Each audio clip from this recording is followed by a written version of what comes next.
Please subscribe my channel.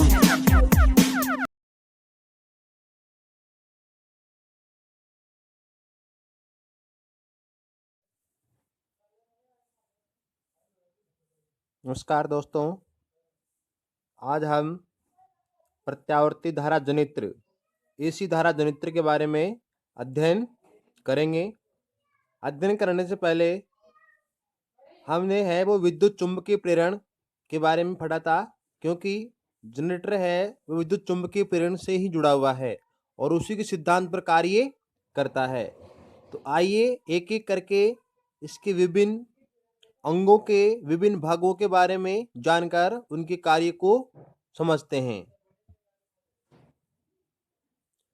Electric current generator यह एक ऐसी युक्ति है जिसमें विद्युत क्षेत्र में रखी कुंडली को यांत्रिक ऊर्जा देकर के, यांत्रिक का मतलब होता है उसको गतिज ऊर्जा देकर के। अब ये गतिज ऊर्जा कहाँ से मिलेगी? तो गतिज ऊर्जा उसको जो उसमें डीजल हम डालते हैं, उस डीजल से उसकी जो आर्मेचर है उसको घुमाया जाता है, या डीजल की ऊर्जा से उसके आर्मेचर को यांत्रिक ऊर्जा प्राप्त होती है। तो चुंबकीय क्षेत्र में रखी कुंडली को यांत्रिक ऊर्जा देकर घूर्णन यानी घुमाकर विद्युत ऊर्जा प्राप्त की जाती है। यह विद्युत चुंबकीय प्रेरण के सिद्धांत पर कार्य करता है। विद्युत चुंबकीय प्रेरण क्या है? तो इसको एक बार हम दोहरा लेते हैं। देखिए, विद्युत चुंबक प्रेरण के अंदर एक कुंडली है और इस कुंडली के पास में एक चुंबक रखी हुई है। अब या तो इस चुंबक को हम यहाँ पर गति करवाएं या फिर इस कुंडली को यहाँ पर गति करवाएं, तो दोनों में से किसी एक को गति करवाने पर या चुंबक के सापेक्ष कुंडली को या कुंडली के सापेक्ष चुंबक को गति करवाने पर चुंबक से संबंधित पृष्ठ में जो चुंबकीय फ्लक्स है उसके मान में लगातार क्या होता है? परिवर्तन। और जब चुंबक के फ्लक्स में परिवर्तन होता है तो उससे विद्युत धारा का निर्माण होता है, या विद्युत चुंबकीय प्रेरण के द्वारा विद्युत धारा बनती है। तो ऐसा ही होता है विद्युत जनित्र में। जनित्र है वो दो प्रकार के होते हैं, प्रत्यावर्ती धारा जनित्र और दिष्ट धारा जनित्र। आज हम केवल प्रत्यावर्ती धारा जनित्र के बारे में पढ़ेंगे। तो अपने घरों में उपकरण जैसे बल्ब, पंखा, इस्त्री है, टोस्टर है, फ्रिज इत्यादि ये प्रत्यावर्ती धारा स्रोत से ही चलते हैं। इसके अलावा शादी विवाह, मैरिज हॉल या मैरिज गार्डन में आपने देखा होगा, जब बिजली चली जाती है तो लाइट डेकोरेशन को चालित करने के लिए हॉल या गार्डन के बाहर एक डीजल से चलने वाली युक्ति होती है, जिसे हम प्रत्यावर्ती धारा जनित्र कहते हैं। वास्तव में प्रत्यावर्ती जो धारा जनित्र है वो एक ऐसी युक्ति है जो यांत्रिक ऊर्जा यानी वही कुंडली को डीजल से मिलने वाली यांत्रिक ऊर्जा, घूर्णन ऊर्जा, तो उस यांत्रिक ऊर्जा को प्रत्यावर्ती विद्युत धारा में बदला जाता है। अब इसके कुछ भाग हैं जिनको हमें जानना है। एक तो है क्षेत्र चुंबक, आर्मेचर या कुंडली, और तीसरा है सर्पी वलय, और चौथा है ब्रश। चित्र में देखते हैं ये कहाँ कहाँ पर हैं। सबसे पहले देखिए, दो चुंबक है, एक चुंबक इधर है और एक चुंबक इधर है, तो ये हो गए चुंबक क्षेत्र।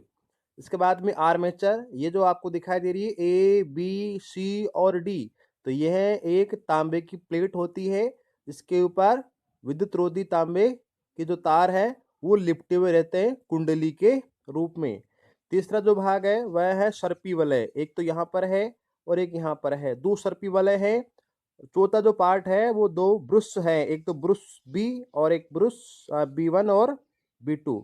तो चार इसके भाग है, चुंबक, आर्मेचर, सर्पी वलय और ब्रुश। क्षेत्र चुंबक, फील्ड मैग्नेट, तो इसे एक अति शक्तिशाली नाल के आकार का चुंबक होता है। इसमें N और S, N मीन नॉर्थ और S मीन साउथ यानी दक्षिण, यानी चुंबक में दो सिरे होते हैं, उत्तरी ध्रुव और दक्षिणी ध्रुव, जिसे क्षेत्र चुंबक के नाम से जानते हैं। दूसरा जो भाग है आर्मेचर या कुंडली, आर्मेचर कॉइल, तो यह एक कच्चे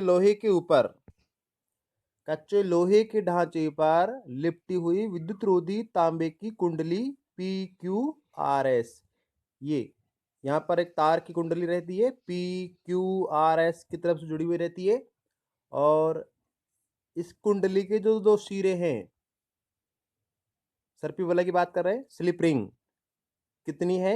2, एक तो S1 और एक S2। तो सर्पी वलय के कुंडली के जो सिरे हैं A और D को अलग अलग पृथक धात्विक जो वलय है S1 और S2 से जोड़ दिया जाता है।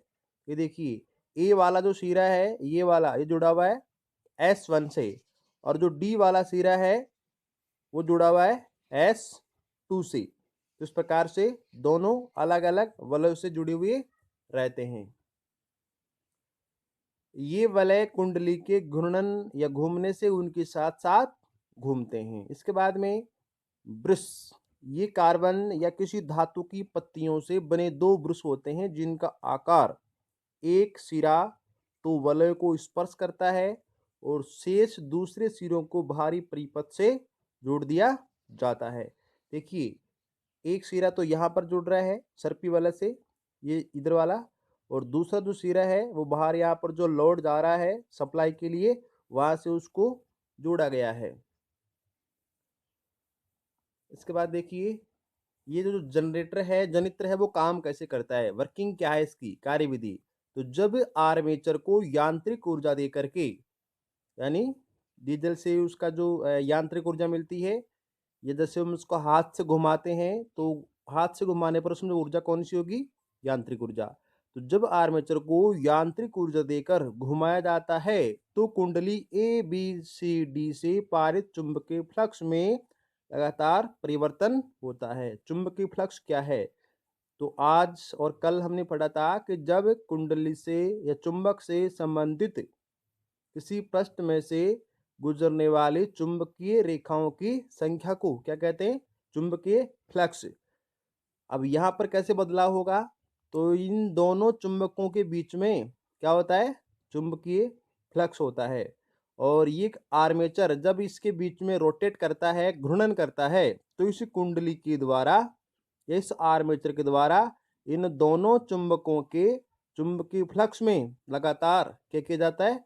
परिवर्तन किया जाता है, जिसके कारण इस कुंडली में एक धारा उत्पन्न होती है विद्युत चुंबकीय प्रेरण के द्वारा। तो जब कुंडली को दक्षिणावर्त घुमाते हैं तो कुंडली का तल बार बार चुंबकीय क्षेत्र के समांतर और लंबवत होता है। समांतर कैसे? यानी एक बार तो ये ऐसे रहेगा सीधा समतल, और एक बार ऐसे ऊपर की ओर रहेगा, यानी ये एक बार ऐसे और एक बार ऐसे। तो ये तो हो गया लंबवत और ये हो गया समांतर। तो लंबवत और समांतर आने से इसके बार बार चुंबकीय फ्लक्स में परिवर्तन होता है। तो इस प्रकार प्रथम आधे घूर्णन में जो धारा की दिशा है वो बाह्य परिपथ में दक्षिणावर्ती हो जाती है और अगले आधे घूर्णन में वामावर्ती हो जाती है। अर्थात प्रथम आधे चक्र में बाह्य परिपथ में धारा B1 से B2 की ओर और शेष आधे चक्र में B2 से B1 की ओर बहती है। कैसे? देखिए, एक बार में जब ये कुंडली है वो मान लो कि ये समांतर है चुंबक के, तो उस समय इसमें धारा जो बनती है वो बनती है B1 से B2 की ओर, यानी इधर रहेगा इसका प्लस, इधर रहेगा माइनस, तो धारा बहेगी प्लस से माइनस की ओर, B1 से B2 की ओर। और जैसे इसका ऊपर वाला भाग, यानी जो भाग अभी ऐसे था वो भाग पलट करके जब ऐसे आएगा, समांतर आएगा, तो धारा की दिशा बदल जाएगी, और दिशा बदलने पर वो कहाँ से कहाँ जाएगी? B2 से B1 की ओर, यानी ये हो जाएगा प्लस और ये हो जाएगा माइनस। तो आधे चक्कर के बाद या आधे घूर्णन के बाद इसमें धारा की दिशा बदल जाती है, इसीलिए इसको हम बोलते हैं प्रत्यावर्ती धारा, यानी वह धारा जिसमें निश्चित समय के बाद धारा की दिशा क्या हो जाए? बदल जाए। इधर प्लस, इधर माइनस, और पहले आधे में इधर प्लस था और इधर माइनस था। तो इस प्रकार से यही इसकी परिभाषा बनती है, प्रत्यावर्ती धारा क्या होती है? तो निश्चित समय बाद में धारा की दिशा का बदल जाना। और देखिए, भारत में जो प्रत्यावर्ती धारा की जो आवृत्ति होती है वो 50 हर्ट्ज की होती है। 50 हर्ट्ज से तात्पर्य है कि जो ये आर्मेचर है, वैसे हर्ट्ज तो आप 9th क्लास में पढ़ चुके हैं कि 1 सेकंड में किए गए कंपनों की या दोलनों की संख्या को आवर्ती कहते हैं और आवर्ती का मात्रक क्या होता है? हर्ट्ज होता है। तो भारत की आवर्ती से तात्पर्य है कि अपने जो यहाँ पर जनरेटर होते हैं, उन जनरेटरों के अंदर ये जो आर्मेचर होता है, इसकी गति को 1 सेकंड में 50 बार रखा जाता है। तो इसकी आवृत्ति क्या हो गई? 50 हर्ट्ज। जैसे अमेरिका में इसकी जो आवृत्ति होती है वो 60 हर्ट्ज होती है। तो यहाँ से भी 1 नंबर का प्रश्न बन जाता है कि कितनी आवृत्ति की विद्युत धारा भारत में बनाई जाती है। तो प्रत्यावर्ती धारा जनित्र से उत्पन्न धारा का मान एक तो कुंडली में फेरों की संख्या, यानी उस कुंडली के ऊपर कितने तार लिपटे हुए हैं उसकी संख्या पर, कुंडली के क्षेत्रफल पर, कुंडली कितनी बड़ी है या कितनी चौड़ी है तो उसके ऊपर निर्भर करता है, और उसका घूर्णन वेग कितना है। आपने देखा होगा जनरेटर की जब घूर्णन गति को बढ़ा दिया जाता है तो उत्पन्न विद्युत धारा का मान भी बढ़ जाता है। तो जितना ज़्यादा घूर्णन होगा उतनी अधिक क्या बनेगी? विद्युत धारा बनेगी। और है चुंबकीय क्षेत्र की तीव्रता, यानी चुंबक कितनी विशाल है या कितनी बड़ी चुंबक है। तो जितनी बड़ी चुंबक होगी उतना ही उसका चुंबकीय फ्लक्स ज़्यादा होगा।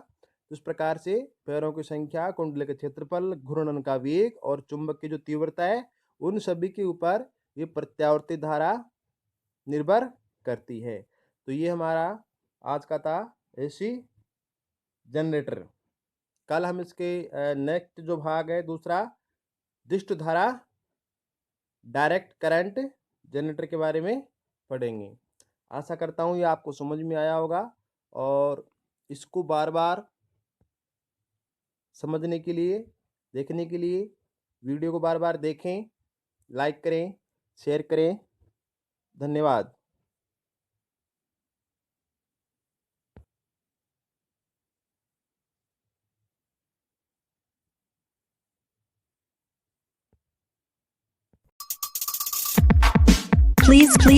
Please subscribe my channel.